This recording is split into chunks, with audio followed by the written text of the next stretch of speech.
2022 के दिन एप्पल अपना नया प्रोडक्ट लॉन्च करता है और वो प्रोडक्ट था आईफोन 14।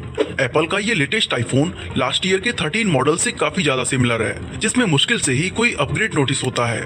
लॉन्च इवेंट में ही ये साफ हो गया था कि आईफोन 14 में एप्पल कुछ खास ऑफर नहीं करने वाला है, लेकिन इसके बावजूद भी उसकी सेल पर कोई बुरा इम्पैक्ट नहीं पड़ा।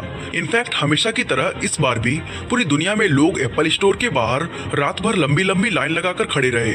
ये लोग एक ऐसे फोन को खरीदने का इंतजार कर रहे थे जिसमें कुछ भी नया नहीं था। ठीक इसी तरह लास्ट ईयर भी एप्पल ने 240 मिलियन से भी ज्यादा स्मार्टफोन सेल किए थे और इसमें सबसे शॉकिंग बात ये थी कि उसके 80% से ज्यादा खरीदार वो लोग थे जो ऑलरेडी आईफोन को यूज कर रहे थे।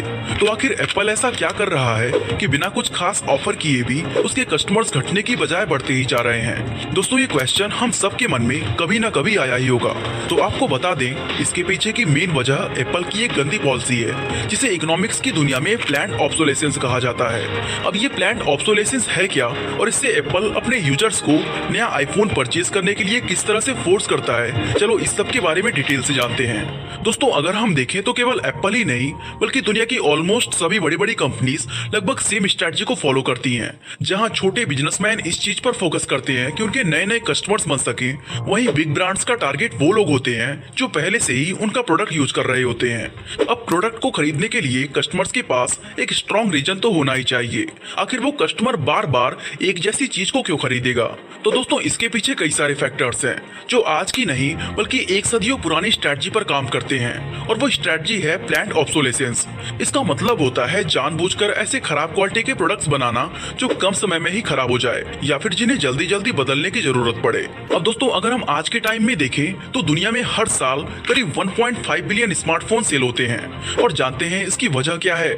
ऑब्वियसली लो क्वालिटी प्रोडक्ट्स, क्योंकि मैन्युफैक्चरर्स अपनी सेल को बढ़ाने के लिए फोन को इस तरह से डिजाइन कर रहे हैं कि वो जल्दी ही टूट जाए या खराब हो जाए।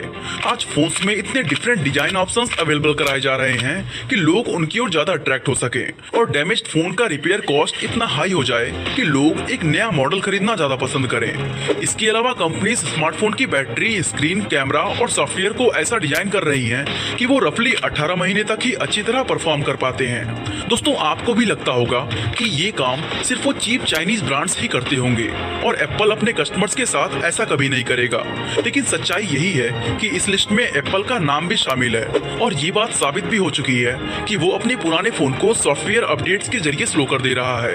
यहाँ तक कि 2017 में ऐसा करने की वजह से उसे $310 मिलियन का फाइन देना पड़ा था। लेकिन क्या हर कंपनी एप्पल की तरह अपनी सेल्स को बढ़ाने के लिए यही ट्रिक अपनाती है?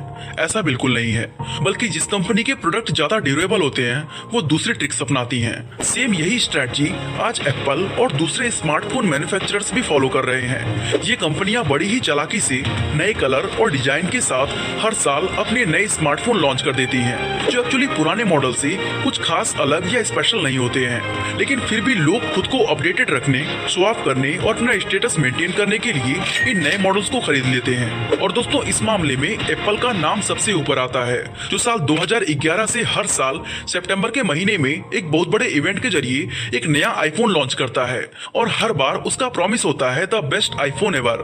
लेकिन ये एक ऐसा प्रॉमिस है जो मुश्किल से केवल 12 महीने तक ही टिक पाता है। आईफोन लोगों के दिमाग पर इतनी बुरी तरह से कब्जा जमाए हुए है कि उन्हें क्रेडिट कार्ड पर पे करने वाले अमाउंट और इंटरेस्ट को कैलकुलेट करने की जरूरत तक महसूस नहीं होती, और यही चीज आज हर एक कंपनी चाहती है।